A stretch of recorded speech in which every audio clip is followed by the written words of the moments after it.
Buenos días, queridos hermanos. Nos han pedido que pudiéramos hacer la lectura del Evangelio de hoy domingo y luego un pequeño anuncio. Así que aquí con Walter lo hemos preparado. Rogamos al Señor que Él sea quien guíe nuestras palabras después. Escuchamos con atención entonces la lectura del Evangelio. Evangelio de nuestro Señor Jesucristo según San Lucas. Los discípulos que retornaron de Emaús a Jerusalén contaron lo que les había pasado en el camino y cómo lo habían reconocido al partir el pan. Todavía estaban hablando de esto cuando Jesús se apareció en medio de ellos y les dijo: «La paz con ustedes». Atónitos y llenos de temor, creían ver un espíritu, pero Jesús les preguntó: ¿por qué están turbados y se les presentan estas dudas? Miren mis manos y mis pies, soy yo mismo. Tóquenme y vean. Un espíritu no tiene carne ni huesos, como ven que yo tengo. Y diciendo esto, le mostró sus manos y sus pies. Era tal la alegría y la admiración de los discípulos que se resistían a creer, pero Jesús les preguntó: ¿tienen aquí algo para comer? Ellos le presentaron un trozo de pescado asado. Él lo tomó y lo comió delante de todos. Después les dijo: cuando todavía estaba con ustedes yo les decía, es necesario que se cumpla todo lo que está escrito de mí en la ley de Moisés, en los profetas y en los salmos. Entonces les abrió la inteligencia para que pudieran comprender las escrituras y añadió: así estaba escrito, el Mesías debía sufrir y resucitar de entre los muertos al tercer día, y comenzando por Jerusalén, en su nombre debía predicarse a todas las naciones la conversión para el perdón de los pecados.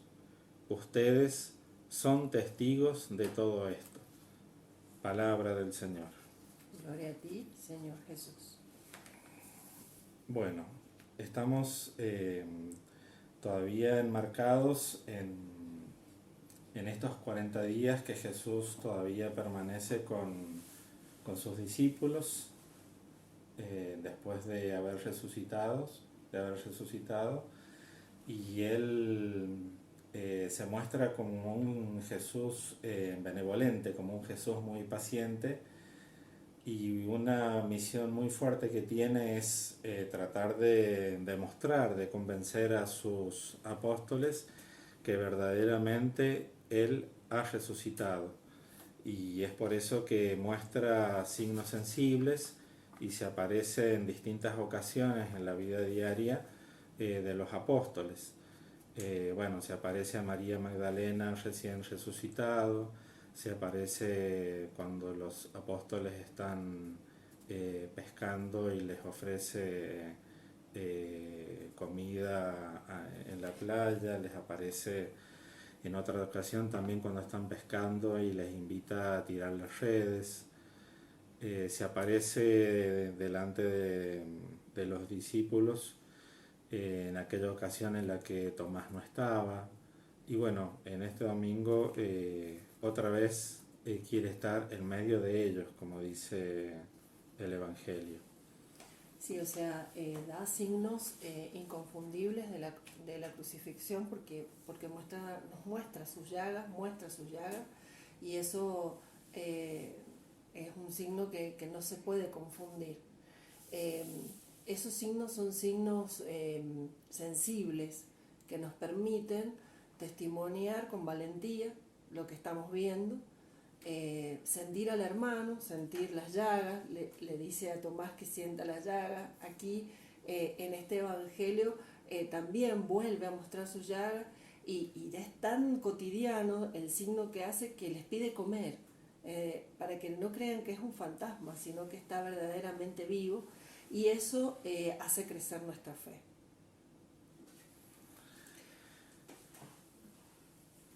Esa es la primera parte, porque nosotros hemos dividido el Evangelio en tres partes. La primera es la dificultad que tienen los apóstoles de creer y cómo Jesús da signos visibles para que verdaderamente crean. Y luego está el cumplimiento de las escrituras.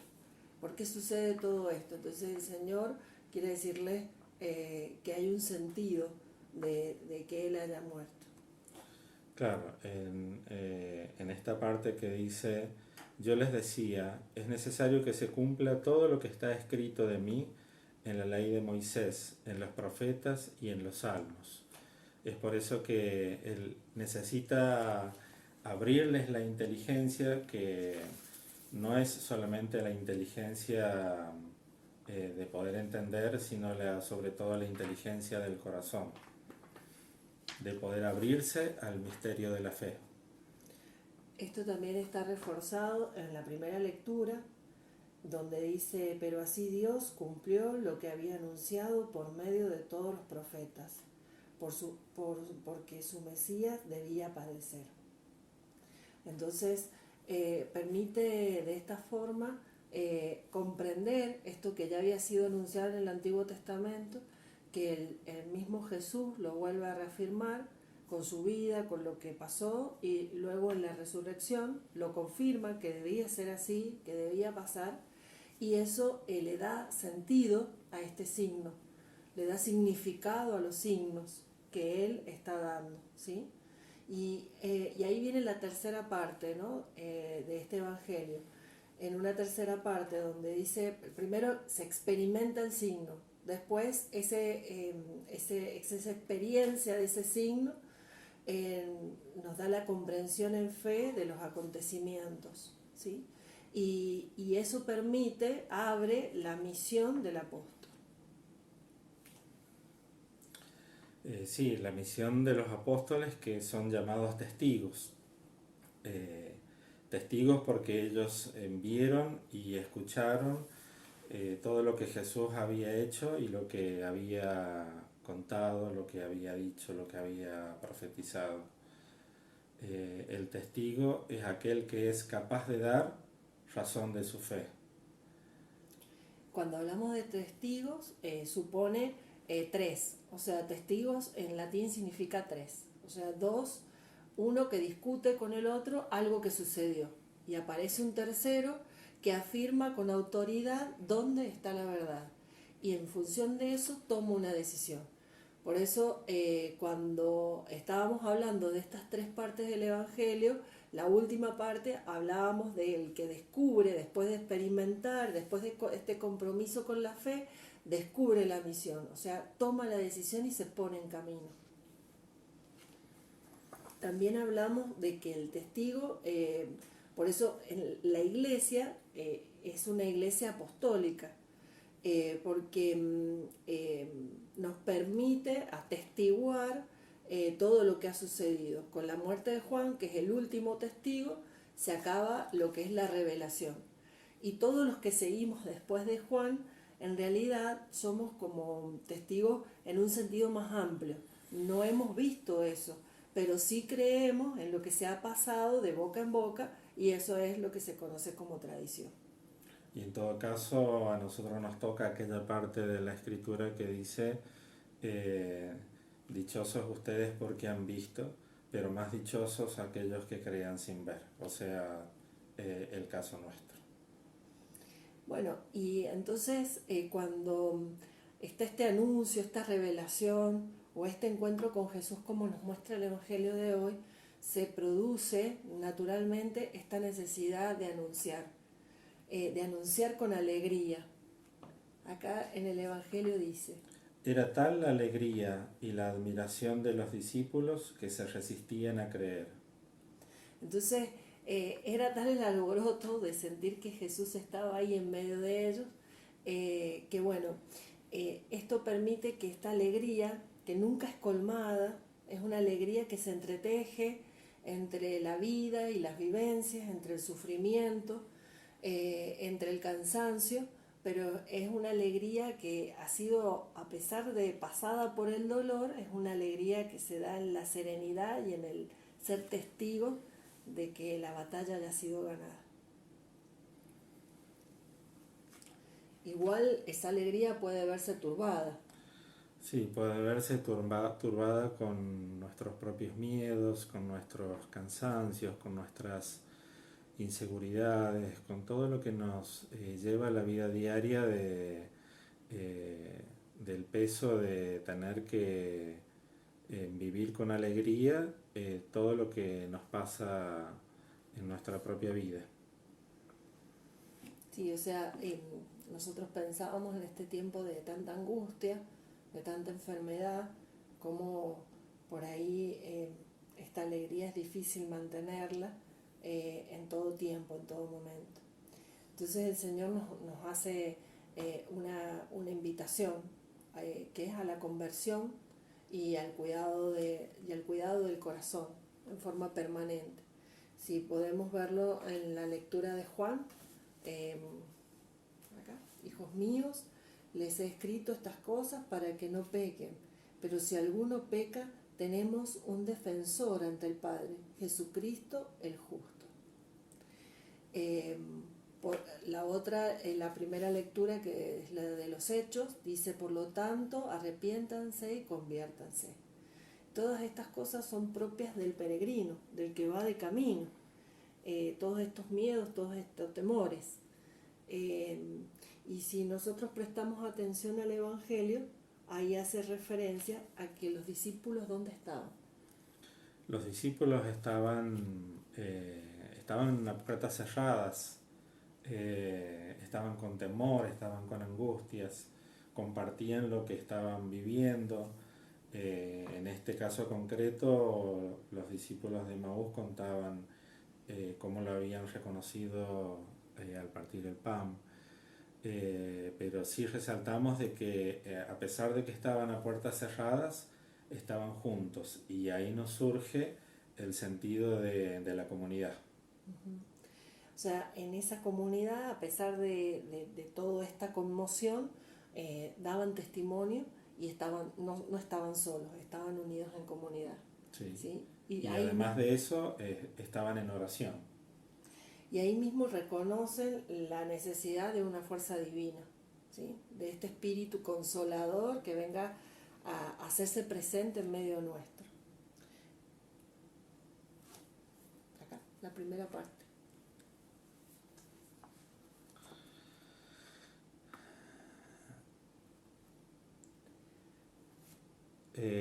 Todavía estaban hablando de esto cuando Jesús se apareció en medio de ellos y les dijo: la paz con ustedes. Traer la paz es traer a Jesús en medio nuestro, en medio de nuestra vida, en medio de la comunidad, en medio de nuestro corazón, de nuestras jornadas, es ponerlo en el medio, ¿sí? Esa es la paz, porque Él es la paz. Entonces, es una paz que ha sido pasada por la batalla, no es una paz de la New Age o una paz que cero problema, cero conflicto. No, es una paz que ha sido pasada por el dolor y que ha sido vencida, y que por el medio de ello se ha vencido a la muerte. Bueno, ¿y cómo nosotros nos damos cuenta que Jesús está con nosotros? ¿Cómo podemos asegurar que Jesús está en medio nuestro? ¿Cómo lo hacemos presente? Entonces en eso nos basamos en la primera de Juan, donde dice: el que dice yo lo conozco y no cumple sus mandamientos es un mentiroso, y la verdad no está en él. Pero en aquel que cumple su palabra, el amor de Dios ha llegado verdaderamente a su plenitud. Y nosotros le agregamos la parte que sigue. La parte que sigue dice: esta es la prueba que estamos con Él. Hacer cumplir su palabra, vivir según su palabra. Bueno, nosotros queríamos compartir esta pequeña meditación y también dar fe, porque nosotros también hemos sido testigos de lo que el Señor ha ido haciendo con nosotros, con nuestra familia, de los signos visibles, que por ahí no entendíamos por qué pasaban todas las cosas que pasaron, y el Señor en tiempo y seguramente con mucho más, no solamente lo que llevamos transcurrido, nos irá dando significado a todo lo que hemos vivido. Y también nos da una misión, que es anunciarlo. Por eso hacíamos nuestro el Salmo, ¿no? Dice, sepan que el Señor hizo maravillas por su amigo. Él me escucha siempre que lo invoco. Hay muchos que se preguntan, ¿quién nos mostrará la felicidad si la luz de tu rostro, Señor, se ha alejado de nosotros? Y ahí viene, me acuesto en paz y enseguida me duermo, porque solo tú, Señor, aseguras mi descanso.